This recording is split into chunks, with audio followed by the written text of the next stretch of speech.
On ouvre cette revue de presse avec la une d'aujourd'hui, le Maroc. L'économie nationale résiste à la crise. Conclusion du Fonds monétaire international après une douzaine de jours passés au Royaume. Pour le chef de la mission du FMI à Rabat, c'est une politique volontariste qui a réussi à stabiliser l'économie nationale en dépit des vents contraires. Selon l'institution de Bretton Woods, l'inflation demeure faible au Maroc. Les réserves de change connaissent un train haussier et le déficit des transactions extérieures courantes devrait se rapprocher des 6% du PIB. Même constat dans les colonnes de la Nouvelle Tribune. Pour l'hebdomadaire, cette bonne performance est due en partie à l'augmentation des exportations des secteurs émergents. Mais le journal reprend aussi les propos un peu moins optimistes du chef de la mission du FMI au Maroc.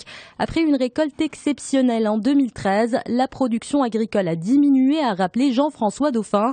En conséquence, la croissance du PIB devrait baisser à environ 3% en 2014, et ce malgré une reprise de l'activité dans les secteurs non agricoles. C'est donc la question économique qui préoccupe aujourd'hui la presse nationale. Le quotidien Les Échos nous parle, lui, de la Banque africaine de développement. Elle vient de dévoiler les grands axes de sa nouvelle stratégie pour les 3 ans à venir.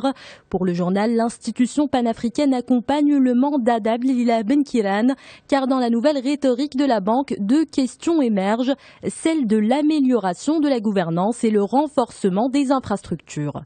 Le quotidien Al-Watan parle de la colère des étudiants algériens. Ils étaient plusieurs milliers à battre le pavé hier à Béjaïa pour contester l'attitude du gouvernement qui rétrécit le budget de l'enseignement supérieur. Ils exigeaient aussi la réintégration de centaines d'étudiants exclus injustement. Mais les responsables campent sur leur position, explique le quotidien. Pour eux, l'exclusion n'a touché qu'un petit groupe de perturbateurs. Plus que quelques jours avant les présidentielles en Tunisie, le moment idéal pour faire le bilan de la campagne. Une campagne qui n'a réellement mis en lumière que 4 ou 5 candidats selon le quotidien Le Temps.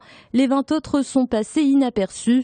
Le journal critique aussi le débat médiatique qui se focalise uniquement sur les alliances politiques ou encore les modalités de vote.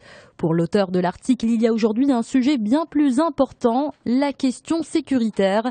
Des actes terroristes peuvent survenir entre les 2 tours pour empêcher les Tunisiens de voter et priver ainsi le futur président d'une grande légitimité électorale. Comment expliquer la grande proportion des convertis à l'islam dans le djihad? Une question que se pose Le Monde. Pour y répondre, le journal français fait appel à un historien et spécialiste de l'islam.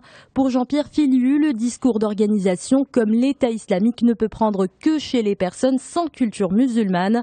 Selon lui, il faut arrêter de détourner le débat, de voir un phénomène religieux là où c'est purement politique. Il ajoute que le discours apocalyptique de ces organisations rappelle celui des sectes.